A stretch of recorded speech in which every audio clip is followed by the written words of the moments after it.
കേരളത്തിൽ പിണറായി സർക്കാരിൻ്റെ കീഴിലുള്ള ഒട്ടുമിക്ക വകുപ്പുകളും തട്ടിപ്പിൻ്റെ കൂടാരമായി മാറുകയാണ്. ആഭ്യന്തരം കള്ളന്മാരുടെ കയ്യിലാണെങ്കിൽ ദേവസ്വം കൊള്ളക്കാരുടെ കയ്യിൽ നിൽക്കുകയാണ്. കടമെടുത്ത് പെരുവഴിയിലായ ധനം വകുപ്പും ഭക്ഷ്യസാധനം കൊടുക്കാൻ കഴിയാത്ത ഭക്ഷ്യവകുപ്പും നിൽക്കുമ്പോൾ കാട്ടുകള്ളന്മാർക്ക് തീരെഴുതി കൊടുത്ത വനം വകുപ്പും അങ്ങനെ പോകുകയാണ് പിണറായിയുടെ ഭരണം. എന്നാൽ ഈ പറഞ്ഞ വകുപ്പുകളുടെ തകർച്ച കൊണ്ട് ഏതെങ്കിലും ഒരു വിഭാഗത്തിനാണ് കഷ്ടപ്പാടും ദുരിതവും വരുന്നത് എന്നുള്ളത് കൊണ്ട് ഈ തട്ടിപ്പുകൾ പറഞ്ഞുകൊണ്ട് കുറച്ചൊക്കെ പിടിച്ചു നിൽക്കാൻ അവർക്ക് കഴിയുന്നു. എന്നാൽ ആരോഗ്യം അതെല്ലാ വിഭാഗം ജനങ്ങളെയും ബാധിക്കുന്നൊരു വകുപ്പാണ്. വായ കൊണ്ട് വീരവാദം വിളമ്പിയാലും ജീവൻ രക്ഷിക്കണമെങ്കിൽ കുറേ പണിയുണ്ട്. അതാണ് കേരളത്തിൽ തകർന്ന് തരിപ്പണമായിരിക്കുന്നത്.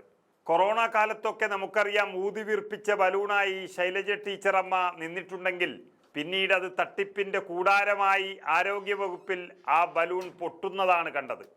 എന്നാൽ കേരളത്തിൻ്റെ ചരിത്രത്തിൽ തന്നെ കാണാത്ത തരത്തിൽ കഴിവുകൊട്ടൊരു മന്ത്രിയാണ് ഇപ്പോൾ ആരോഗ്യമന്ത്രിയായിട്ടുള്ള വീണ ജോർജ്.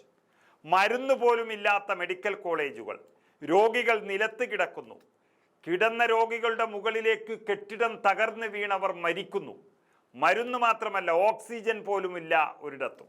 സർക്കാരിൻ്റെ കഴിവുകേട് കൊണ്ട് തകർന്ന ഈ സർക്കാർ ആശുപത്രികളിൽ എല്ലാ ദിവസവും അനാസ്ഥ കൊണ്ട് ആളുകൾ മരിച്ചു വീഴുകയാണ്. മന്ത്രിക്ക് പറയാനുള്ളത് ഒറ്റ വാക്കാണ്: അന്വേഷിക്കും എന്നു മാത്രം. കേരളം തന്നെ വെന്റിലേറ്ററിലായതിനാൽ സംസ്ഥാന സർക്കാർ പൊതുജനാരോഗ്യ സംവിധാനത്തെ നിലം പരിശാക്കുന്നു എന്ന് പറഞ്ഞിരിക്കുന്നത് ഒരു ഇടതുപക്ഷ സഹയാത്രികനായ ആത്മാർത്ഥതയുള്ള ഡോക്ടറാണ്, ഡോക്ടർ ഹാരിസ്. അദ്ദേഹം പറഞ്ഞത് 100% ശരിയായി വരുന്നു. ശരിക്കും അദ്ദേഹത്തിൻ്റെ വാക്കുകൾ വെറും ഒരു രാഷ്ട്രീയ എതിരാളിയുടേതയോ അല്ല, സാധാരണക്കാരൻ്റെയോ വാക്കല്ല, മറിച്ച് സർക്കാരിൻ്റെ ആരോഗ്യ മേഖലയുടെ യഥാർത്ഥ അവസ്ഥ 100% അറിയാവുന്ന ഒരാളാണ് അദ്ദേഹം. പരിശോധനാ റിപ്പോർട്ടും അന്വേഷണ റിപ്പോർട്ടും വെള്ളപൂശാൻ വേണ്ടി ഉണ്ടാക്കി ജനങ്ങളെ കൊന്നുതള്ളുന്ന ആരോഗ്യമന്ത്രിയുടെ കല്ലുവെച്ച നുണകളല്ല മലയാളികൾ കേൾക്കേണ്ടത്. ഈ പാവം ഡോക്ടർ പറയുന്നതാണ് നമ്മൾ കേൾക്കേണ്ടത്. കാരണം അദ്ദേഹം മുഴുവൻ സമയവും രോഗികൾക്കൊപ്പം നിൽക്കുന്ന ആളാണ്. ഈ ആശുപത്രിയുടെ ഇല്ലായ്മയ്ക്ക് ഇടയിൽ നിൽക്കുന്ന ഒരാളാണ്. ഒരുപാട് തവണ സർക്കാരിനെതിരെ ചില പൊട്ടിത്തെറികൾ അദ്ദേഹം നടത്തിയെങ്കിലും കഴിഞ്ഞ തവണ ഉണ്ടായ വേണുവിൻ്റെ മരണം ഡോക്ടറെ വല്ലാത്ത രീതിയിൽ വേദനിപ്പിച്ചു എന്നാണ് തോന്നുന്നത്. അപ്രിയ സത്യങ്ങളാണെങ്കിലും അദ്ദേഹത്തെ തൊടാൻ പേടിയാണ് ഈ കൊള്ള സർക്കാരിന്. കാരണം ജനങ്ങൾക്കൊപ്പമാണ് ഹാരിസ് ഡോക്ടർ. ഹാരിസ് ഡോക്ടർ പറയുന്നത് അതുകൊണ്ട് തന്നെ ജനങ്ങൾ വിശ്വസിക്കുകയാണ്. മെഡിക്കൽ കോളേജ് ആശുപത്രിയിൽ ഹൃദ്രോഗത്തിന് ചികിത്സ തേടിയ കൊല്ലം സ്വദേശി വേണു മരിച്ച സംഭവത്തിൽ മെഡിക്കൽ കോളേജിലെ യൂറോളജി വിഭാഗം മേധാവിയായ ഡോക്ടർ ഹാരിസ് ചിറക്കൽ പറയുന്ന കാര്യങ്ങൾ സർക്കാരിൻ്റെ മുഖത്തേക്ക് ജനങ്ങൾ കാർക്കിച്ചു തുപ്പുന്ന ഒന്നായി മാറിക്കഴിഞ്ഞു. അതായത് നമ്പർ 1 എന്ന് പറയുന്ന കേരളത്തിൽ ഒരു ചുക്കും ആരോഗ്യരംഗത്തില്ല. കൊല്ലം പൽമനയിൽ നിന്ന് തിരുവനന്തപുരം വരെ ചികിത്സ തേടി വരേണ്ടി വന്നു എന്നത് വേദനിപ്പിക്കുന്ന കാര്യമാണ്. കൊല്ലത്ത് മെഡിക്കൽ കോളേജും ജില്ലാ ആശുപത്രിയും അതുപോലെ കരുനാഗപ്പള്ളിയിൽ ഒരു ആശുപത്രിയുമുണ്ട് സർക്കാരിൻ്റെ ഭാഗത്തായിട്ട്. ഇതെല്ലാം താണ്ടിയാണ് അദ്ദേഹത്തിന് തിരുവനന്തപുരത്തേക്ക് വരേണ്ടി വന്നത്.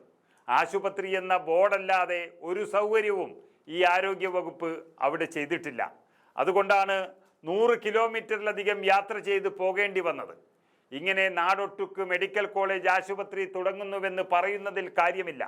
ഏറ്റവും ആധുനിക സൂപ്പർ സ്പെഷ്യാലിറ്റി കെയർ സെൻറ്റർ സൗകര്യങ്ങളാണ് വേണ്ടത്. ഏറ്റവും വലിയ ക്രൂരത എന്നത് ഇത്രയും വലിയൊരു ഹൃദ്രോഗിയായ വേണുവിനെ കൊണ്ടുവന്നപ്പോൾ തറയിലാണ് കിടത്തിയത്. അതായത് 1, 2, 28 വാർഡുകളിൽ സംസ്കാരമുള്ള ഒരാൾക്കും പോകാൻ പറ്റില്ല എന്നുള്ള വെളിപ്പെടുത്തലാണ് ഈ ഡോക്ടർ തന്നെ നടത്തിയിരിക്കുന്നത്.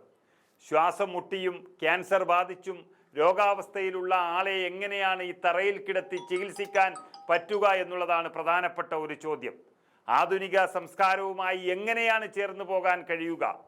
ഡോക്ടർ വെളിപ്പെടുത്തുന്ന ഏറ്റവും പ്രധാനപ്പെട്ട കാര്യം എന്ന് പറയുന്നത് 1986 താൻ MBBS പഠിച്ചത് തിരുവനന്തപുരം ഇതേ മെഡിക്കൽ കോളേജിലായിരുന്നു.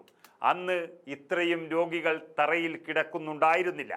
ഇപ്പോൾ ഇത്രയും കാലം പുരോഗമിച്ചിട്ടും എല്ലാം ആധുനികമായിട്ടും ഈ പ്രാകൃതമായ നിലവാരം തന്നെയാണ് തിരുവനന്തപുരം മെഡിക്കൽ കോളേജിൽ ഈ സർക്കാരിൻ്റെ കീഴിലുള്ളത്.